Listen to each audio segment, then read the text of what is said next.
What's up, guys? This is Jay from Generation Geek, and don't mind me today. I know my shirt looks a little tight, but I literally just got it from jiu-jitsu, and this is like an undergarment. So please excuse me. But today we have a most powerful feat list for no other than Angela, the son of Odin and the sister of Thor, coming to the channel today. Now, of course, we have recently seen that Angela is coming to Marvel Rivals, and she looks absolutely amazing.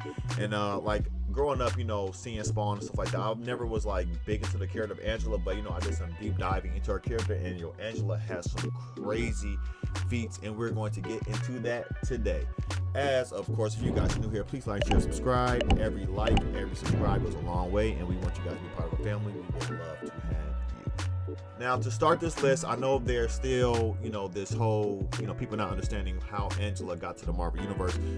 Angela was originally created from Image Comics from, Todd McFarlane, those guys over there. Came over recently, bought by Marvel, and came into the Marvel Universe. She came around, after the Age of Ultron event, once time was messed up, her reality, came back over or brought her into the Marvel Universe. So how it was stated was that Angela is actually from heaven, Heaven, which is part of Asgard, and we always thought it was 9 realms. Well, in fact, it actually was 10, and Angela was like hidden in this realm. She was taken away as a baby and all this other stuff, which is why Odin thought she was deceased and didn't know anything about her. We never saw her into Marvel Comics, so that's kind of how they retconned her into being in the Marvel Universe. But even before that, I guess even Angela's feats before still kind of count. At least I'm counting them from things she's done in Spawn. And like her feats in Spawn were like crazy. Like Angela is like superhumanly strong. She has her magical angelic weapons. Angels in the Image universe are made of literally light and sound. So Angela cannot, be hurt by traditional means. They do not feel pain. You can hurt them through like brute force trauma, but that kind of only really slows them down. But it really is like almost impossible to like kill an angel and stuff like that. So she's super strong. We've seen instances of her being able to like lift like a 7-ton dragon out of like off herself. We've seen her, literally be able to like pull herself out of rubble and things like that. So Angela's obviously super strong. She's the daughter of Odin, sister of Thor, so she has to have some strength. Thor is the god of strength in Asgard. So, and as well as thunder, and I think like war and like a whole bunch of other titles. But of course, she has to have that level of heavenly angel godly strength and stuff like that. Angela is like a supreme, superb like fighter within herself. Now we all know that Spawn and the Image comics is the most lethal killer there has ever been in that universe, and literally like him and Angela have fought each other. They've even fought side by side. Like there's been times like where they was caught in hell, and they literally start off with like no weapons, and they had to fight through like these like scores of like demons. And Al Simmons being the great assassin or whatever he is, he getting tapped up. Angela is going through these demons and not getting touched one time. And this is not like a one-off thing. Literally, Angela has literally fought against a host of angels, which is like 300,000 plus angels, and was literally not touched the entire time. And I'm talking about beings that are supposed to be as powerful as her. She is literally able to go toe to toe and like take them out by herself, like no help. So like Angela is definitely a beast.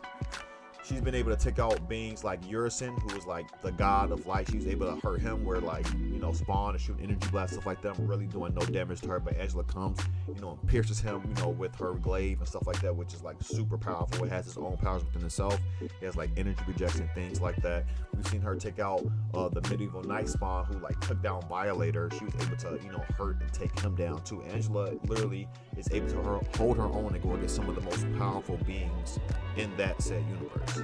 She has beaten her own like evil twin and Lilith, who are like her equals, and literally came out on top. Angela was even able to slice up and like tear apart Malbolgia. Now, as you guys know, Malbolgia is the being that turned Al Simmons' Spawn into Spawn himself. Like, it's literally like the double of his own realm. It's like supreme demon in his realm, and just like completely destroying Malbolgia. So like she's even able to go against like Hill Lord type beings and hold her own and even like damage and hurt them in their own realm where they're supposed to be like supremely powerful.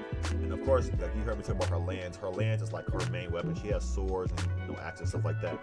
But her lands is her main weapon, and she's using to do like all of this damage. Like this lance is able to one-shot Hell Spawn. Like the same beings as Spawn, who all initially have the same base power as Spawn, literally is like able to just one-shot them with the lance. So that lance within itself is her most powerful tool, along with her ribbons. Now her ribbons are like real cool. They're kind of like, you know, Spawn's cape, in which they kind of have a mind of its own. So they do all different types of things to like protect her and stuff like that. It's like a fire, you know, the ribbons like went out detached in front of her. Angela used like the ribbons to test the fire to see how hot it was and stuff like that.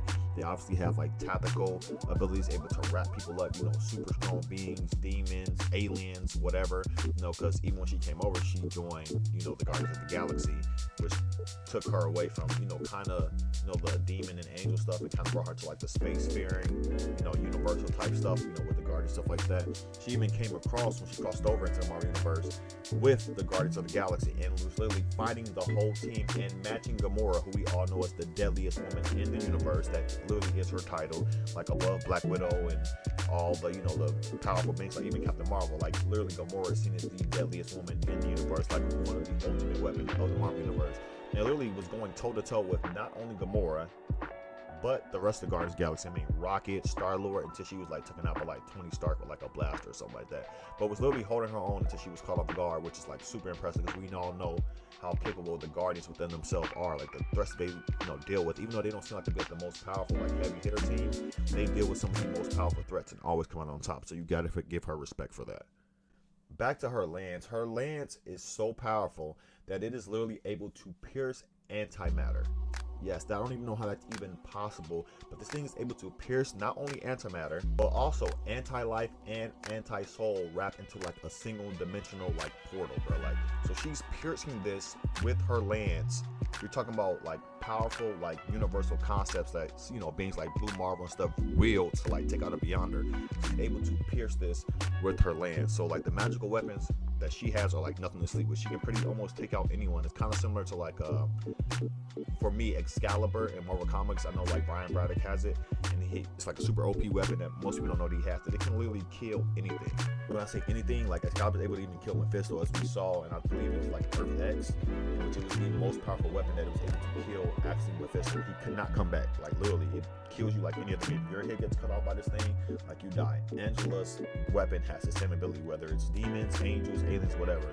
If she cuts you with this, whether you're immortal or not, you're toast. You know, Angela's super capable because, you know, she came into the Marvel Universe, so they had to show you how powerful she was. And of course, at some point, she was going to fight her brother Thor. And like, she hit him like a pillar, so it just shows how strong she is. And she's able to, like, you know, even out with even him and give him, you know, a good run for his money. And obviously, she has like all the other flying brick stuff that comes from like beings like her, like Captain Marvel and Wonder Woman. She can fly, you know, she's strong. She has this like Air armor, you know, that where she gets these wings which actually amplify her flight. We already know she can like float and stuff. She can teleport. She literally just has like a whole host of powers. And literally Angela, even though she's super underrated right now, I can see her making big prominence, especially after she gets this boost from Marvel Rivals. We're going to be seeing a lot more of Angela. But that is our list. Did you guys know that Angela is this powerful? Leave it in the comments below. And if there's any character you'd like to see me do a most powerful feat list or in our coming versus battles, leave that also in the comments below. And as always, if you guys do, please like, share, and subscribe. We would love to have you. Your likes and your shares go a long way, and we really appreciate it. Also, your comments. And as always, I have been Jay from Generation Geek. Y'all be blessed. Peace.